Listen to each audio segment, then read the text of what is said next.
اب سب لوگ تو ان کو چھوڑ کے چلے گئے، لیکن بادشاہ کچھ دیر کے بعد اٹھا، اللہ جانے اس کے دل میں کیا آیا، وہ اٹھا اور آ کر کیا پوچھتا ہے، دانیال کیا شیروں نے تمہیں کھا لیا ہے؟ اندر سے حضرت دانیال علیہ السلام کی پررعب آواز آتی ہے۔ آپ نے ارشاد فرمایا، میرے اللہ تعالیٰ نے میرے لیے فرشتوں کو مقرر کر دیا ہے کہ وہ شیروں کے منہ کو بند رکھے مجھ پر، اور میرے رب نے مجھے بچا لیا ہے، تو مجھے 3 دن کے بعد نکالو گے، میں زندہ ملوں گا تمہیں۔ اب وہ 3 دن کا ایک ان کا ٹارگٹ تھا۔ 3 دن کے بعد جب آپ بھوکے شیروں کے ساتھ رہتے ہیں، جیسے ہی دروازہ کھلتا ہے، بادشاہ کیا دیکھتا ہے کہ حضرت دانیال علیہ السلام ایک پتھر کے اوپر بیٹھے ہیں، اور وہ جو شیر ہیں وہ آپ کے قدموں کے اندر لیٹے ہوئے ہیں۔ اس وقت بادشاہ نے پوچھا کہ آپ نے کیا پڑھا تھا جو اللہ تعالیٰ نے آپ کو بچا لیا، آپ کے معبود نے آپ کو بچا لیا؟ آپ نے فرمایا، میں نے پڑھا تھا الحمدللہ الذی لا ینسیٰ من ذکرہ، الحمدللہ الذی یجزی بالصبر والرجاء۔ اللہ تعالیٰ اس بندے کو نہیں بھولتا جو اس کا ذکر کرتا ہے، اللہ تعالیٰ اس بندے کو نہیں بھولتا جو اس کو صبر اور امید کے ساتھ پکارتا ہے۔ وہ بادشاہ اس قدر حیران ہوا، اس نے کہا یہ کیسے ہو سکتا ہے؟ اس نے کہا اب جن بندوں نے یہ قانون بنایا تھا ان کو ود فیملی بلائیں اور ان شیروں کے پاس اندر داخل کر کے دروازہ بند کر دیں۔ اللہ نے فوراً اپنے نبی دانیال علیہ السلام کا جو بدلہ تھا وہ پورا لیا، اور ان کی فیملیوں کو شیر ان وزیروں کے سمیت ہی کھا گئے۔ تو کہنے کا مقصد کیا ہے کہ جب آپ اللہ والوں کے ساتھ دشمنیاں ڈال لیتے ہیں تو پھر اللہ تعالیٰ درندوں کو آپ کے اوپر مسلط کر دیتے ہیں، اور جب آپ آقا علیہ السلام اپنے نبی کے آپ نوکر بن جاتے ہیں، ان کے قدموں کی خاک کے پاس اپنی جبین کو جھکا دیتے ہیں، تو اللہ تعالیٰ درندوں کو بھی آپ کا دوست بنا دیتا ہے۔ یہاں پر ایک صحابی سفینہ رضی اللہ تعالیٰ عنہ، جن کا اصل نام مہران ہے، تو ان کے لیے ایک یہ واقعہ بتانا آپ کے لیے اس لیے بھی ضروری ہے کہ آپ یہ بات ہمیشہ یاد رکھیں کہ آپ سرکار نے فرمایا کہ جو صلی اللہ تعالیٰ علیہ وسلم نے کہ جو چیزیں، جو معجزات بنی اسرائیل کے نبیوں کو دیے گئے، وہی بعین ہی معجزات کرامات میں تبدیل کر کے میری امت کے ولیوں کو دیے گئے ہیں۔ حضرت سفینہ صحابی رسول ہیں، اصل نام آپ کا مہران ہے، رومان نام بھی آیا ایک روایت میں۔ آپ کا اصل نام تو یہ ہے، لیکن سفینہ نام کیوں پڑا کہ ایک روز آپ نے جنگ کے دوران اتنا سامان اٹھایا جتنا 2 اونٹ سامان اٹھاتے ہیں، تو آپ سرکار صلی اللہ تعالیٰ علیہ وسلم نے شاہ فرمایا، مہران یا رومان جو نام ہے، فرمایا تم تو سفینہ بن گئے ہو، یعنی تم تو ایک بیڑا، ایک کشتی تیار کر لی ہے تم میں اتنی طاقت ہے۔ تب سے آپ کا نام سب لوگ سفینہ، کیونکہ سفینہ بیڑے کو، کشتی کو کہا جاتا ہے۔ آپ جنگل میں سے گزر رہے ہیں، آگے ایک دریا آ جاتا ہے، آپ نے وہاں پر کشتی کے اندر آپ سوار ہیں، اور آپ نے جا کر صحابہ کرام کے لشکر کے ساتھ ملنا ہے اور جنگ لڑنی ہے۔ جب آپ اکیلے تھے کشتی کے اندر، جب سوار ہوئے تو کیا ہوا کہ رستے میں بھنور آیا دریا کے اندر، اور آپ کی کشتی ٹوٹ کر صرف ایک تختہ رہ گیا جس پر آپ لیٹ کر کنارے تک پہنچ گئے۔ جب پہنچے تو وہاں پر شیر جو تھا وہ آپ پر حملہ کناں ہونے لگا، تو آپ نے کیا ارشاد فرمایا، یا ابا حارث، یہ کنیت ہے شیر کی، یا ابا حارث سوچ لے مجھ پر حملہ کرنے سے پہلے کہ میں آقا علیہ السلام کا غلام ہوں، اور میں صحابہ کرام کے لشکر کے ساتھ ملنے کے لیے جا رہا ہوں، لیکن مجھے صحابہ کرام کا لشکر کہیں مل نہیں رہا، کیونکہ مجھے لگتا ہے میں رستہ بھول گیا ہوں۔ جب آپ نے اتنی بات کی کہ میرا نام سفینہ ہے، میں صحابی رسول ہوں، قربان جائیں ان جانوروں کے جنہوں نے اللہ والوں کو پہچانا، آج وہ بندے بد سے بد ترین ہیں جو اللہ والوں کو نہیں پہچانتے، اور وہ ان کے اندر بھی وہی چیزیں ڈھونڈتے ہیں جو دنیا داروں کے اندر ہوتی ہیں۔ تو کیا شاہ فرمایا آپ نے کہ میں صحابی رسول ہوں، ابا حارث ہوش کے نہ لینا۔ اس نے شیر نے کیا کیا، اپنی دم ہلانے لگا، اور حضرت سفینہ رضی اللہ تعالیٰ عنہ کا طواف جیسے بندہ کرتا ہے ویسے کرنے لگ گیا۔ تو کیا کہا کرتے تھے بزرگ کہ شیر کیا سفینہ تائیں سن راہی را جان دے، جو غلام رسول اللہ دے اسی غلام انہاں دے، کہ اسی تیرے غلام ہاں۔ اور آپ نے ان کی جو ہے نا وہ طواف کرنا شروع کر دیا حضرت سفینہ رضی اللہ تعالیٰ عنہ کا، اور آپ کو لے کر چل پڑا اور اشارہ کرتا تھا کہ میرے پیچھے پیچھے آؤ۔ حضرت سفینہ رضی اللہ تعالیٰ عنہ آپ اس شیر کے پیچھے جا رہے ہیں، اس نے جا کر آپ کو وہاں پر چھوڑا جہاں پر صحابیوں کے خیمے نظر آ رہے تھے، جہاں پر صحابیوں کے خیمے نظر آ رہے ہیں۔ یہ بات یاد رکھیں، جب آپ عاشق رسول بن جاتے ہیں، دنیا کے اندر جو اللہ نے درندے پیدا کیے ہیں وہ بھی آپ کو راہ راست دکھا دیتے ہیں، وہ بھی آپ کے رستوں کے اندر کبھی رکاوٹ نہیں بنتے۔ تو کیا شاہ فرمایا کہ آپ نے فوراً جو جا کر وہاں پر یہ ایک واقعہ اس لیے بیان کیا گیا کہ آپ دیکھیں کہ جو خاصیتیں پہلے نبیوں کے پاس ہیں وہ خاصیتیں اللہ کے پیغمبر صلی اللہ تعالیٰ علیہ وآلہ وسلم کے صحابیوں کے پاس ہیں. ان کو اللہ تعالیٰ نے وہ شرف عطا کیا جو کسی اور کے پاس نہیں. اور آپ یہ دیکھیں حضرت ابراہیم بن ادہم جو کہ صحابی رسول نہیں ولی خدا ہیں، ایک روز آپ بیٹھے ہیں، لوگ آپ کے پاس آتے ہیں، کیا کہتے ہیں؟ یا حضرت ہمارے ساتھ چلیں، رستے میں شیر بیٹھا ہوا ہے، ہمیں گزرنے نہیں دے رہا. آپ جب گئے تو آپ نے جاتے ہی کیا شاہ فرمایا؟ یا ابا حارث،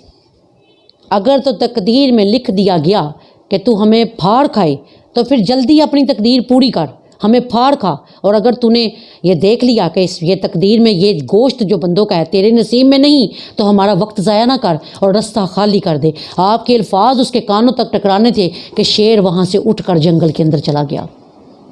سبحان اللہ، اللہ اکبر کبیرہ کہ اللہ تعالیٰ نے ہمارے نبی کریم صلی اللہ علیہ وآلہ وسلم کی امت میں وہ شخص پیدا کر دیے جن کے حکم شیروں پر چلتے ہیں.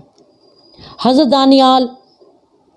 علیہ رحمہ آپ کو بنی اسرائیل کے اندر تعبیر جو ہے وہ خصوصاً عطا کی گئی، اور آپ کا خاصہ پاک کیا تھا کہ آپ نے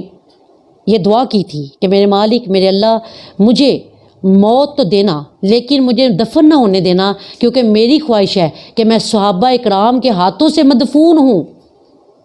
اب آپ دیکھیں کہ حضرت عیسیٰ علیہ السلام سے بھی 600 سال پہلے کے یہ نبی ہیں، تو انہوں نے کیا کہا کہ مجھے مدفون نہ ہونے دینا میرے مالک، اور مجھے آقا علیہ السلام کے صحابیوں کے ہاتھوں سے دفنانا اور کفنانا، اور میری ہر چیز وہ کریں. اب کیا ہوا کہ حضرت ابو موسیٰ اشعری نے تستر جب فتح کیا 17 ہجری میں، تو اس وقت آپ کو ان کا جسم جو تھا وہاں پر ملا. آپ نے جاتے ہی ان کے جسم کو اپنے ساتھ لگایا، چوما کہ یہ اللہ کے نبی ہیں، اللہ نے ہمیں ان کی زیارت کروا دی اور اللہ کے قربان جائیں. ان کے نبی کا جسم، اللہ کے نبی دانیال علیہ السلام کا جسم بالکل صحیح سلامت تھا. اور اللہ کی قدرت یہ دیکھیں کہ ان کے سرہانے کے پاس 7 تھیلے ایسے تھے جس کے اندر 10,000 درہم موجود تھے. اور وہاں کے لوگ کیا کرتے تھے، جب ان کو کوئی مشکل پیش آتی تھی وہ حضرت دانیال کے تھیلوں میں سے پیسے لے کر اپنے کاروبار میں یا اپنی مصیبت پہ وہ خرچ کرتے تھے، اور وعدہ کر کے جاتے تھے کہ یا حضرت جیسے ہی ہمیں فائدہ ہوگا ہم یہ تھیلے آ کر بھر دیں گے. اور جو بندہ بدنیتی کرتا تھا، یعنی وہ پیسے واپس نہیں رکھتا تھا، اللہ تعالیٰ اس کو کوڑ میں مبتلا کر دیتا تھا.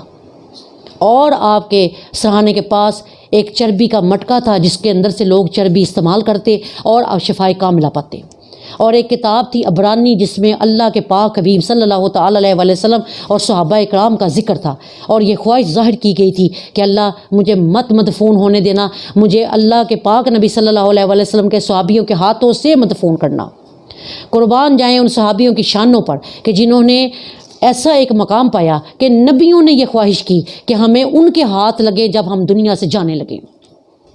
ہزارہ سلام ان صحابیوں کے مقدروں کو جنہوں نے آقا علیہ السلام کے رستے کو پایا اور اپنی ایمان کی حالت میں آقا علیہ السلام کا دیدار پاک کیا.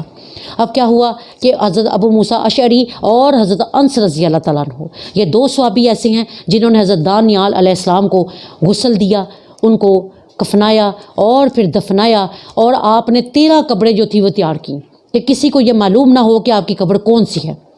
آپ نے رات کے وقت جب سب لوگ چلے گئے ان کو دیکھ کر انہوں نے 13 قبروں کے اندر ان کو درمیان والی قبر یا کوئی اور قبر جس کے اندر دفنا دیا، اور باقی سب قبریں انہوں نے بالکل اسٹریٹ فارورڈ سیدھی کر دی کہ پتہ نہ چلے کہ آپ کا جسم اقدس کہاں ہے.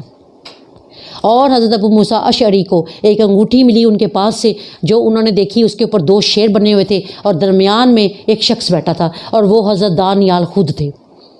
ہاں، آپ نے اسی وقت حضرت عمر کا زمانہ تھا، آپ نے جو ہے وہ خط لکھا کہ یا حضرت اس طرح یہ سامان ملا ہے، درہم ملے ہیں. دیکھیں اللہ کی قدرت کہ وہ حضرات دنیا سے جا کر بھی لوگوں کی ضرورتیں پوری کر رہے ہیں. یہی آپ کو بیان نہیں، یہی چیز نظر آئے گی داتا علی حجویری کے ڈیرے پر جو کروڑوں روپیہ سالانہ کما کر پاکستان کی حکومت کو دے رہے ہیں.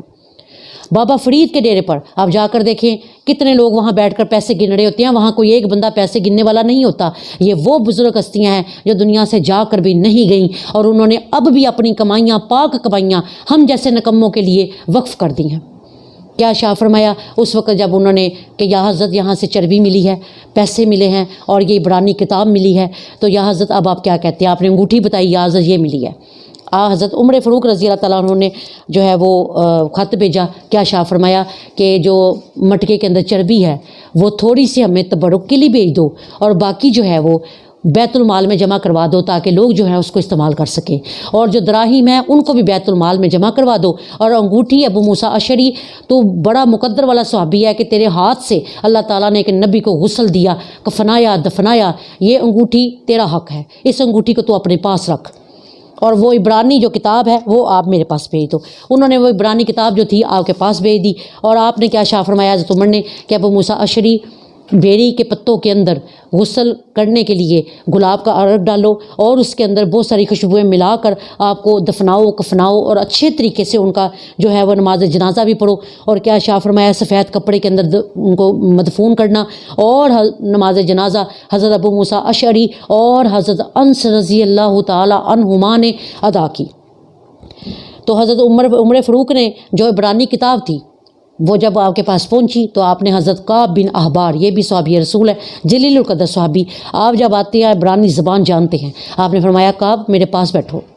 نام کتنے پیارے ہیں صحابہ رسول کے، کیا شاہ فرمایا کعب میرے پاس بیٹھو اور یہ دیکھو اس کے اندر کیا لکھا ہے۔ جب انہوں نے پڑھا تو انہوں نے کہا اس میں ہمارے نبی کی سیرت لکھی ہے، ان کی زندگی لکھی ہے، عمر تمہاری نشانیاں لکھی ہیں، چاروں بڑوں صحابہ کرام کی جو عادات تھی وہ لکھی ہیں اس کتاب کے اندر۔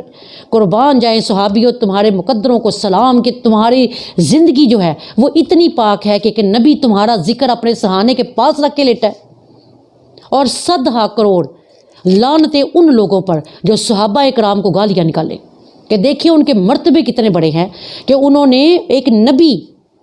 نبی ہو کر بنی اسرائیل کا وہ ہمارے صحابیوں کی سیرت طیبہ اپنے سرہانے رکھ کر دنیا سے تشریف لے کر گئے ہیں۔